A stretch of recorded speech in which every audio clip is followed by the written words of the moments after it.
ठीक है सतीश जी, जिस तरीके से आप बता रहे हैं, लेकिन आखिरकार सरकार इतनी ज्यादा गंभीर अगर होती तो आखिरकार अभी तक धराली वगैरह की तस्वीरें क्यों नहीं बदल पाई?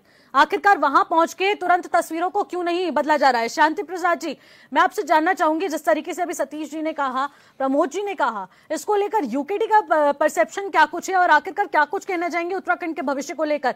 क्या आपदा ग्रसित जो उत्तराखंड है वो राजनीति में ही समेट जाएगा या फिर उत्तराखंड की ओर भी किसी का ध्यान जाएगा? देखिए निशी जी, बड़ी महत्वपूर्ण डिबेट है। जनता देखती है, समझती है कि कहाँ चूक हो रही है। देखिए, राज्य के अंदर दो बड़ी प्रमुख घटनाएं हुई हैं जिससे जनता बहुत व्यथित थी। एक, लोकतंत्र में पंचायती राज के अंदर जिस तरीके से बरसात में हुआ और जो हुआ वो लोकतंत्र को कलंकित कर रहा था जी। दूसरा, आपदाएं, ऐसी आपदाएं जिसने जनहानि को बहुत ज़्यादा किया। और तीसरी बात, इसी दौरान गैरसैंण में मानसून सत्र भी चला। यहां पर विपक्ष की अहम भूमिका होती है कि वो ज्यादा से ज्यादा चर्चा करवाकर सरकार पर दबाव बनाए, बजट स्वीकृत कराए। अब देखिए, धराली में जो करोड़ों के होटल गए, क्या उनके लिए पैसा बजट में स्वीकृत होगा?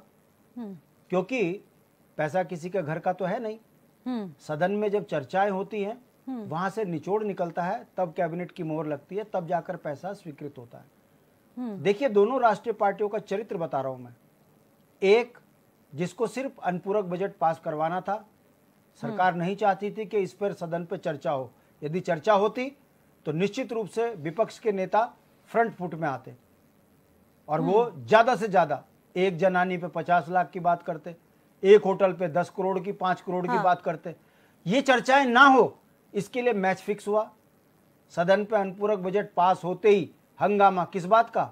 अगर 550 क्वेश्चन लगे थे तो विपक्ष का काम था ना सरकार से उस पर चर्चा करवाते। वहां पर सदन में लेटने के लिए आपको नहीं भेजा था, मगर क्योंकि यदि सदन चलता तो सरकार गिरती तो अखबारों में छपता, और अखबारों में छपता तो निश्चित रूप से जनता के अंदर एक उबाल खड़ा होता। इसलिए बेस्ट तरीका, मेज पलटो, पर्चे फाड़ो, अखबारों में वही छपा जो सरकार चाहती थी। परिणाम आपके सामने है। पहले 5,000 रुपए का चेक गया, फिर जब हल्ला मचा तो 5 लाख का चेक गया, फिर और हल्ला मचा तो कहा इसके बाद भी आएगा। तीसरी बात, ऋषि जी, पूरा राज्य आपदा में है।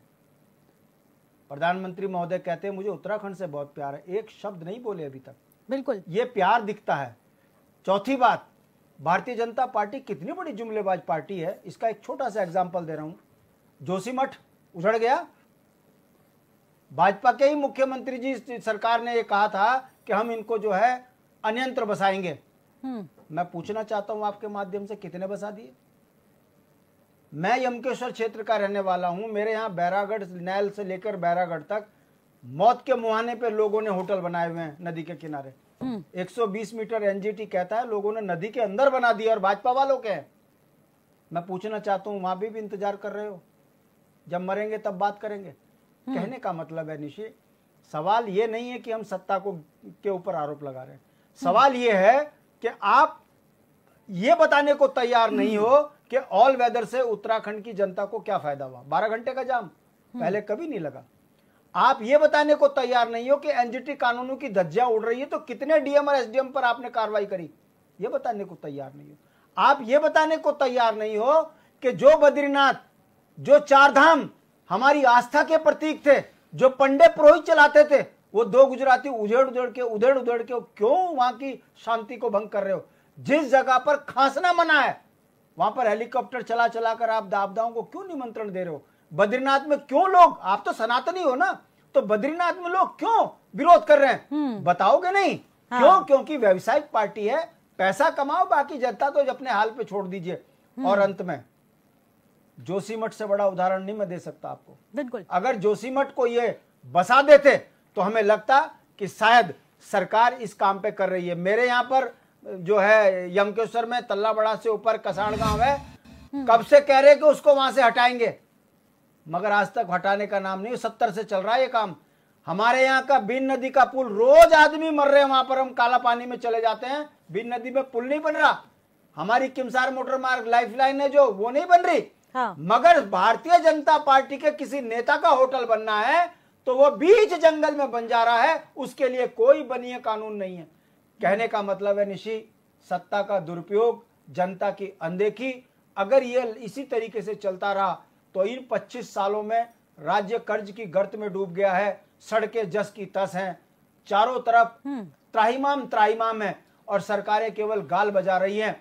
मुख्यमंत्री का हेलीकॉप्टर से घूमने से आपदा से राहत नहीं मिलेगी। आपके विधायक इसलिए नहीं जा पा रहे, चाहता हर आदमी है, मगर क्या करे बेचारा जब सड़क ही नहीं है।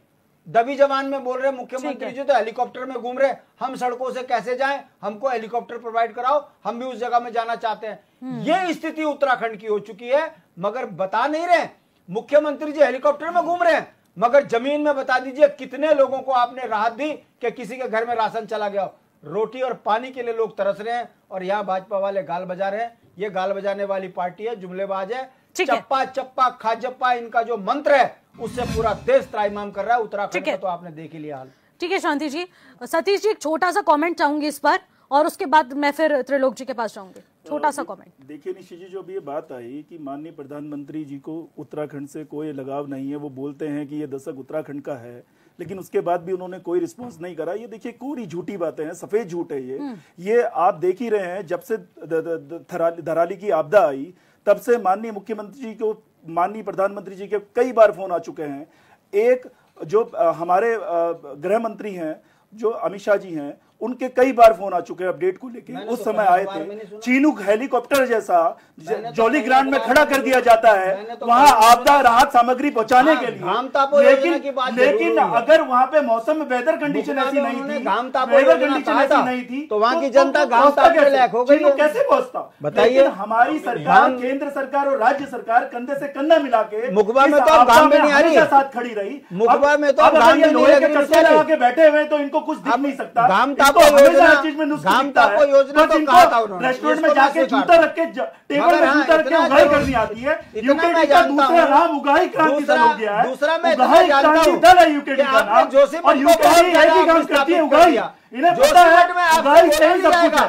उगाही करने के लिए यूकेडी बनी हुई है। जो इंद्रमणि भटोरी जी जो संस्थापक है, उन्होंने किस देश के साथ यूकेडी का निर्माण करा, किस तरह यूकेडी का संस्थापक रहे वो, इन्होंने सब तरह से कर दिया। ये उगाही क्रांति दल बन गई है। यूकेडी का अगला नाम उगाही क्रांति दल है। ये ठीक है, रुकिए,